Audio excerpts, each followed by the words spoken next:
ऐसा लगता है कि आप मेरी बात समझे नहीं। ऐसा लगता है कि आप सुन नहीं रहे थे। ऐसा लगता है कि आपको मुझ पर यकीन नहीं है। ऐसा लगता है। It seems, and then you're going to continue with your sentence. Now guys, let's practice with some sentences.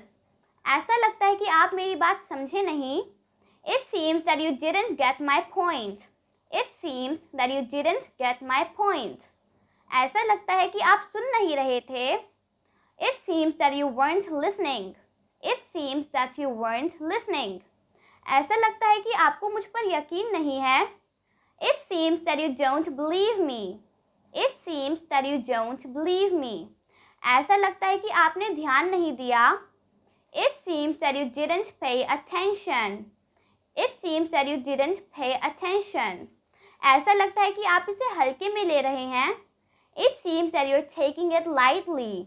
It seems that you're taking it lightly. And guys, don't forget to subscribe to my YouTube channel for more such English videos.